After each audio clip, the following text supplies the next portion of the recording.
परसियापुर गांव में रामू के घर सन्नाटा पसरा हुआ है, क्योंकि आज पूरे 5 दिन हो गए थे, लेकिन उनका बेटा राहुल ठीक ही नहीं हो रहा।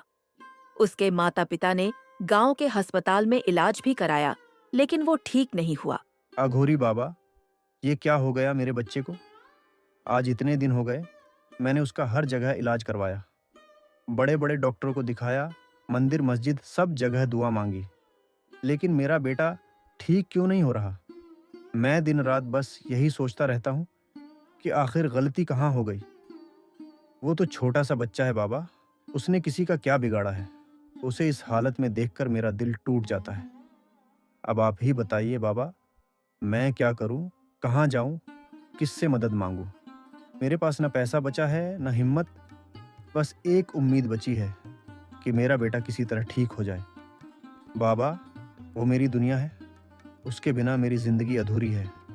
अगर उसे बचाने के लिए मुझे अपनी जान की बाजी भी लगानी पड़े, तो मैं एक पल भी पीछे नहीं हटूंगा। मैं एक बाप हूं बाबा, और एक बाप अपने बच्चे के लिए कुछ भी कर सकता है। बस आप रास्ता दिखा दीजिए। मुझे बताइए कि मैं क्या करूं, कैसे उसे ठीक करूं। मैं हारना नहीं चाहता बाबा, लेकिन अब टूटने लगा हूं। बस एक सहारा चाहिए, एक उम्मीद चाहिए कि मेरा बेटा फिर से हंस सके, दौड़ सके, मुझे पापा कहकर बुला सके। कृपया मेरी मदद कीजिए बाबा, मैं आपके सामने हाथ जोड़ता हूं। चिंता मत करो पुत्र, मैं आ गया हूं ना। अब तुम्हारा बेटा बहुत जल्दी ठीक हो जाएगा। तुम्हारे दुख ने मुझे यहां तक खींच लाया है। मैं जानता हूं, एक पिता के लिए अपने बच्चे से बड़ा कुछ नहीं होता, परंतु ध्यान से सुनो, तुम्हारे बेटे को साधारण इलाज से ठीक नहीं किया जा सकता। उसकी बीमारी इस दुनिया की नहीं, किसी अदृश्य शक्ति की देन है, इसलिए इसका उपचार भी साधारण नहीं होगा। तुम्हें यहां से 500 कोस दूर नीलगिरी के पहाड़ों के पीछे वाले घने जंगल में जाना होगा। वह जंगल कोई आम जंगल नहीं है पुत्र, वह रहस्यों और शक्तियों का निवास स्थान है। उस जंगल में कदम रखते ही तुम्हें ऐसा लगेगा जैसे कोई तुम्हें वापस लौटने के लिए बुला रहा है। अजीब अजीब आवाजें सुनाई देंगी, डरावने साए तुम्हारा पीछा करेंगे, पर तुम्हें रुकना नहीं है। याद रखना, जो डर गया वह वहीं समाप्त हो जाता है। जंगल पार करने के बाद तुम्हें 10 विशाल दरवाजे मिलेंगे, पूरे 10 दरवाजे। हर दरवाजा तुम्हारी परीक्षा लेगा। हर दरवाजे के पीछे अलग अलग खतरनाक प्राणी तुम्हारा इंतजार कर रहे होंगे। वे तुम्हारे मन का डर, तुम्हारी कमजोरी और तुम्हारी हिम्मत को परखेंगे। पहला दरवाजा तुम्हारे धैर्य की परीक्षा लेगा, दूसरा दरवाजा तुम्हारे विश्वास की, तीसरा दरवाजा तुम्हारे साहस की, चौथा दरवाजा तुम्हारे प्रेम की, और ऐसे ही एक एक कर 10 दरवाजे तुम्हारी आत्मा को झकझोर देंगे। तुम्हें हर दरवाजे को बिना डरे पार करना होगा, पीछे मुड़कर नहीं देखना, चाहे कुछ भी हो जाए। कई लोग गए थे उस रास्ते पर बहुत कम लोग लौट पाए। अधिकतर लोग डर के कारण बीच रास्ते में ही हार मान लेते हैं। पर तुम एक पिता हो, और पिता का दिल सबसे शक्तिशाली होता है। यही शक्ति तुम्हें आगे बढ़ाएगी। जब तुम 10 दरवाजे पार कर लोगे, तब तुम्हें एक विशाल तालाब दिखाई देगा। वह साधारण तालाब नहीं होगा, वह होगा नीले कमल का रहस्यमयी तालाब। उस तालाब के बीचों बीच एक दिव्य नीला कमल खिला होगा। वही कमल तुम्हारे बेटे के जीवन की आखिरी आशा है। तुम्हें उस नीले कमल को पूरे सम्मान और श्रद्धा से तोड़कर मेरे पास लाना होगा। उस पुष्प के रस में इतनी शक्ति है कि मृत समान शरीर में भी प्राण फूंक दे। लेकिन सावधान रहना पुत्र, वह कमल आसानी से नहीं मिलेगा। उसकी रक्षा अदृश्य शक्तियां करती हैं। जैसे ही तुम उसे छूने जाओगे, तुम्हारा मन भटकाने की पूरी कोशिश की जाएगी। तुम्हें अपने बेटे का चेहरा याद रखना होगा, उसकी मुस्कान, उसकी आवाज, उसका प्यार, वही तुम्हारी असली ताकत बनेगी। यह यात्रा कोई साधारण यात्रा नहीं है, यह एक जानलेवा कार्य है। बहुत लोग वह पुष्प लाने गए, पर सब सफल नहीं हो पाए। पर मुझे तुम पर भरोसा है। तुम्हारे भीतर एक पिता का अटूट प्रेम है, और प्रेम से बड़ी कोई शक्ति इस संसार में नहीं होती। तुम्हें आज ही रात निकलना होगा। पूर्णिमा की रात में ही उस जंगल का रास्ता खुलता है। देर मत करना।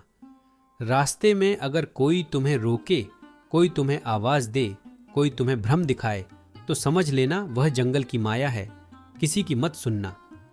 जब नीला कमल मिल जाए तो उसे अपने हृदय से लगाकर सीधे मेरे पास लौट आना। रास्ते में किसी को वह पुष्प मत दिखाना। अगर तुम सफल होकर लौट आए तो मैं वचन देता हूं तुम्हारा बेटा पहले जैसा हंसता खेलता स्वस्थ हो जाएगा। अब जाओ पुत्र, समय बहुत कम है, तुम्हारे साहस की परीक्षा शुरू होने वाली है। मेरा आशीर्वाद सदा तुम्हारे साथ रहेगा। जाओ और विजय होकर लौटो। फिर रामू ने बिना देर किए एक बड़ा फैसला लिया। उसने सोचा कि चाहे रास्ता कितना भी कठिन क्यों न हो, उसे जाना ही होगा। और बस रामू पैदल ही घने जंगल की ओर निकल पड़ता है। चारों तरफ सन्नाटा था, सिर्फ पत्तों की सरसराहट और दूर से आती अजीब अजीब आवाजें सुनाई दे रही थी। रास्ता कच्चा था, कदम कदम पर कांटे और पत्थर बिखरे पड़े थे, लेकिन रामू के हौसले मजबूत थे। उसके मन में बस एक ही बात चल रही थी, किसी भी हालत में अपनी मंजिल तक पहुंचना है। जंगल जितना गहरा होता गया, उसकी चुनौती उतनी ही बढ़ती गई। अंधेरा धीरे धीरे छाने लगा, मगर रामू रुका नहीं। दिल में हिम्मत और आंखों में उम्मीद लिए वह आगे बढ़ता ही रहा। शायद उसे भी नहीं पता था कि इस सफर में आगे उसके साथ क्या होने वाला है, लेकिन फिर भी बिना डरे रामू अपने रास्ते पर लगातार चलता रहा। ऐसे ही चलते चलते रामू ने सबसे पहले नीलगिरी का घना जंगल पार किया। रास्ता बहुत कठिन और सुनसान था। चारों तरफ ऊंचे ऊंचे पेड़ थे, जिनके बीच से हल्की ठंडी हवा गुजर रही थी। जंगल में तरह तरह की आवाजें आ रही थीं, लेकिन रामू बिना डरे लगातार आगे बढ़ता रहा। काफी दूर चलने के बाद अचानक उसके सामने एक विशाल और रहस्यमयी पहला दरवाजा दिखाई दिया। वह दरवाजा इतना बड़ा था कि मानो किसी जादुई दुनिया का द्वार हो। उस पर अजीब अजीब निशान बने हुए थे, जिन्हें देखकर ऐसा लग रहा था जैसे कोई प्राचीन रहस्य छुपा हो। रामू थोड़ी देर के लिए रुका, फिर हिम्मत करके धीरे धीरे आगे बढ़ा। जैसे ही वह दरवाजे के करीब पहुंचा, उसे अपने कदमों के कुछ चमकता हुआ महसूस हुआ। उसने झुककर ध्यान से देखा तो वहां जमीन पर दो छोटी छोटी जादुई बोतलें पड़ी हुई थीं। उन बोतलों के अंदर दो नन्ही परियां बंद थीं, जो चमक रही थी। जैसे ही रामू ने उन्हें हाथ लगाया, बोतलों में हलचल होने लगी। परियां अंदर से इशारा करने लगी, मानो कुछ कहना चाहती हो। रामू समझ गया कि ये साधारण बोतलें नहीं, बल्कि किसी जादुई ताकत का हिस्सा है। उसे महसूस होने लगा कि यह सफर सिर्फ जंगल पार करने का नहीं, बल्कि किसी बड़े रहस्य को सुलझाने का है। अब उसके सामने केवल एक ही रास्ता था, उस विशाल दरवाजे को खोलकर आगे बढ़ना। और यहीं से रामू की असली रोमांचक और जादुई यात्रा की शुरुआत होने वाली थी। फिर उसमें से एक परी बोलती है, ये इंसान ये बोतल का ढक्कन खोल दे, मैं तेरी मदद करूंगी ये दरवाजा पार करने में। फिर उसमें से दूसरी नन्ही परी बोलती है, सुन सुन सुन, ये मानव प्यारे, खोल जरा तू दिल के द्वारे। खोल ये बोतल, बंद न रखना, सच की राह पे कदम तू धरना। सुन सुन सुन, मैं साथ निभाऊं, तेरी हर उलझन सुलझाऊं। गिरते को मैं थाम लूंगी, हर मुश्किल में काम आऊंगी। डर मत पगले, हिम्मत रखना, सपनों से तू नाता रखना।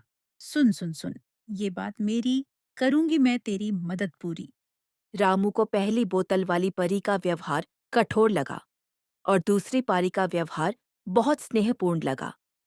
इसलिए उसने दूसरी बोतल खोलकर परी को आजाद किया। उस परी की आजाद होते ही वह बुरी परी वाली बोतल और साथ ही दूसरी बोतल अपने आप हवा में उड़ गई।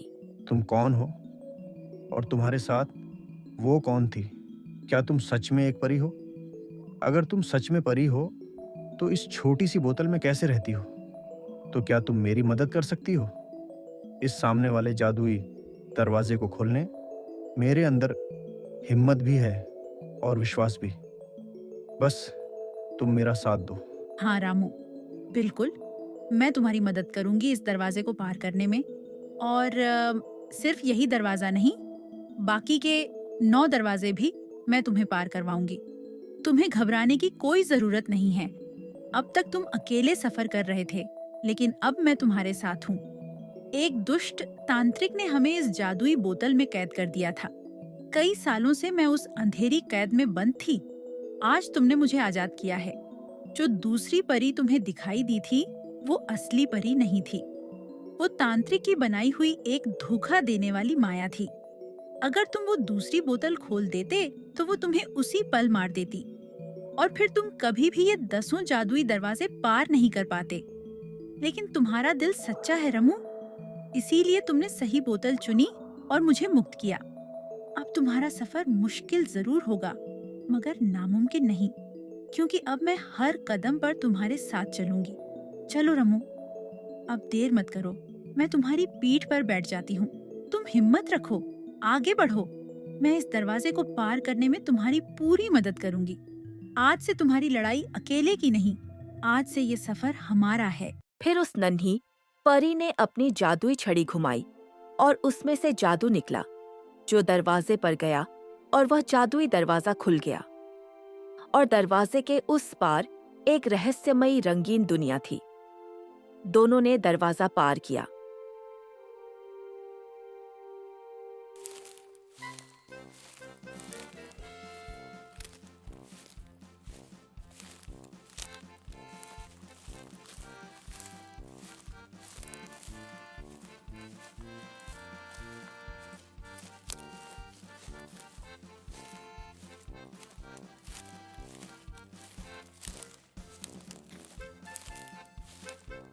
फिर रामू और वह नन्ही परी चलते चलते दूसरे दरवाजे के पास पहुंचे। जैसे ही वे पास गए, दूसरे दरवाजे से भयानक आग की लपटें निकलने लगी। चारों ओर गर्मी और डर का माहौल फैल गया, और जैसे ही रामू ने सामने देखा, उस दरवाजे के ठीक सामने एक विशाल नागराज खड़े थे। उनका भयानक रूप और क्रोधित आंखें देखकर रामू और नन्ही परी दोनों वहीं ठिठक गए। रुक जाओ दुष्ट मानव, तुम्हारी हिम्मत कैसे हुई यहां आने की? खबरदार, अगर तुमने यह दरवाजा पार किया। कृपया मुझे जाने दो नागराज, मैं बहुत बड़ी मुसीबत में हूँ। वहाँ मेरा बेटा जिंदगी और मौत के बीच जूझ रहा है। मुझे यह दरवाजा पार करने दो। अच्छा, अगर तुम्हें यह दरवाजा पार करना है तो पहले मेरी इस पहेली का जवाब दो। मैं बिना पंख उड़ती हूं, बिना पैरों दौड़ती हूं, न मुझे कोई पकड़ सका, न कोई मुझे रोक सका। बताओ मैं कौन हूं? अरे ये पहेली तो बहुत आसान है। इसका उत्तर है समय। हाँ नागराज, समय। बहुत सही, तुमने मेरी पहेली का सही जवाब दिया। अब तुम इस दरवाजे को पार करने के योग्य हो। आज तक बहुत लोग आए, लेकिन कोई भी यह दरवाजा पार नहीं कर पाया। तुम पहले व्यक्ति हो जिसने यह कर दिखाया। मुबारक हो, अब तुम आगे जा सकते हो। फिर नाराज दरवाजा खोलकर वहां से चले गए। फिर रामू और उसे नन्ही परी ने वह दरवाजा भी पार कर लिया। अब बारी थी तीसरे दरवाजे की। क्या रामू और वह नन्ही परी तीसरा दरवाजा पार कर पाएंगे? ये तो हमें कहानी में आगे पता लग जाएगा। और भी कठिनाइयां आने वाली हैं। रामू को भी नहीं पता कि यह रास्ते में कितने कठिन पड़ाव आएंगे। वह उन सब कठिनाइयों से अनजान है।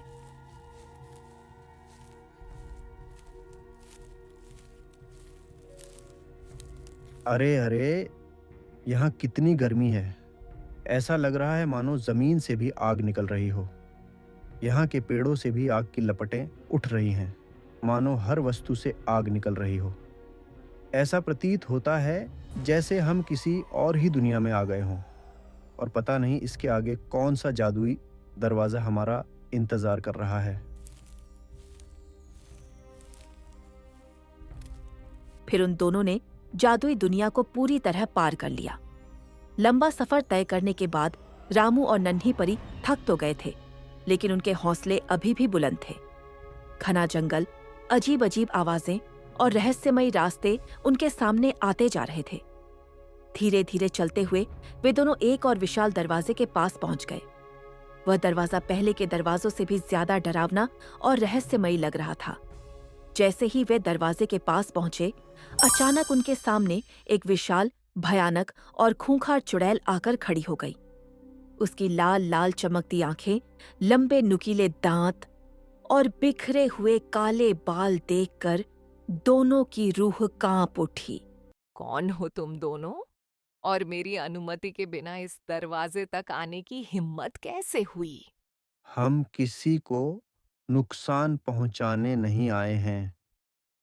हमें बस इस दरवाजे को पार करना है। इस दरवाजे को पार करना इतना आसान नहीं है। जो भी यहाँ आता है वह वापस नहीं जा पाता। देखो, हमें जाने दो। हमें वह नीला कमल का पुष्प चाहिए, क्योंकि उसके रस से ही रामू का बेटा ठीक हो सकता है। कृपया हमारी मदद करो। हमारे पास समय बहुत कम है। हमें जाने दो। अगर ऐसी बात है तो मैं तुम्हें यह दरवाजा पार करने दूंगी, लेकिन उससे पहले तुम्हें मेरी एक पहेली का जवाब देना होगा। अगर यह पहेली तुम दोनों ने गलत बताई तो मैं तुम दोनों को यह दरवाजा पार करने नहीं दूंगी। मैं दिन में मर जाता हूँ, रात में जन्म लेता हूँ। जितना ज्यादा रोशनी हो उतना ही मैं छिप जाता हूँ। बताओ मैं कौन हूँ? इसका उत्तर है परछाई। अब हम यहाँ से जा सकते हैं। बहुत अच्छे, तुमने इसका उत्तर सही बताया है। अब तुम दोनों यहाँ से जा सकते हो। दरवाजा बस खुलने ही वाला है। फिर वह जादुई दरवाजा खुल गया और रामू तथा नन्ही परी दोनों ने साहस के साथ उसे पार कर लिया। दरवाजा पार करते ही वे जिस स्थान पर पहुंचे वहां का नजारा बिल्कुल अलग था। वहां पूरी दुनिया पानी से बनी हुई थी। चारों ओर केवल नीला चमकता जल ही जल दिखाई दे रहा था। ऐसा लग रहा था मानो वे किसी जललोक में आ गए हों। एक एक दरवाजा पार करने पर उन्हें अलग अलग रहस्यमयी और अद्भुत दुनिया देखने को मिल रही थी। हर दुनिया पिछली दुनिया से अधिक विचित्र और रोमांचक होती जा रही थी। अब बारी है चौथे दरवाजे की। रामू और नन्ही परी के सामने एक नया चुनौतीपूर्ण सफर खड़ा है।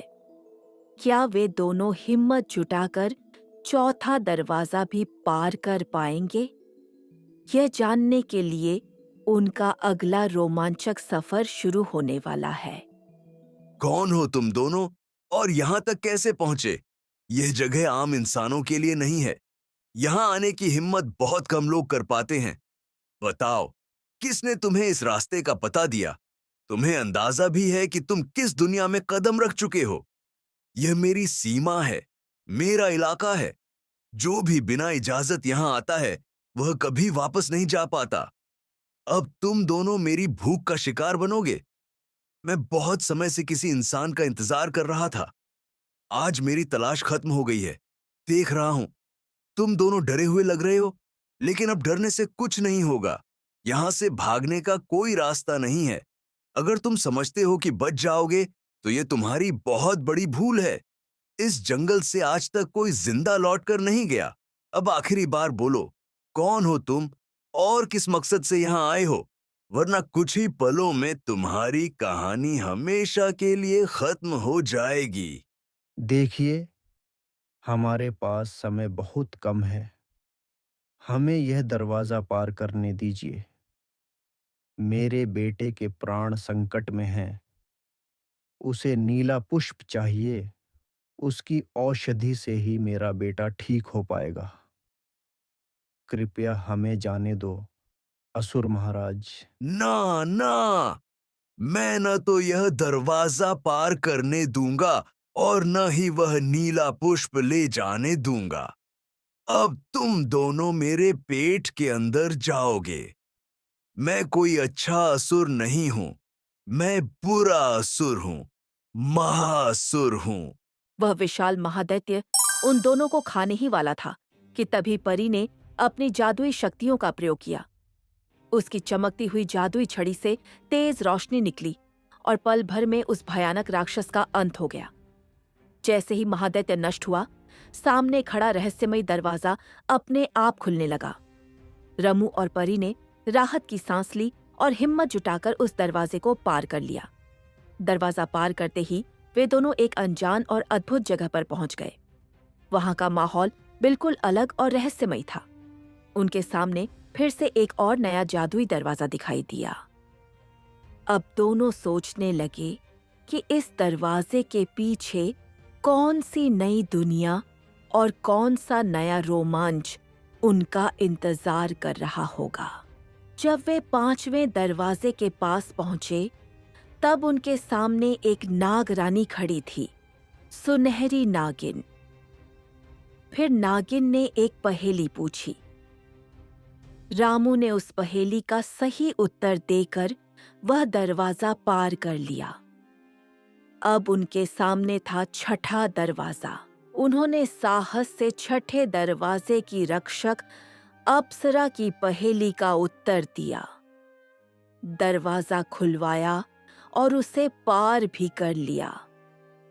अब बारी थी 7वें दरवाजे की। अब उनके सामने था 7वां महाविशाल दरवाजा।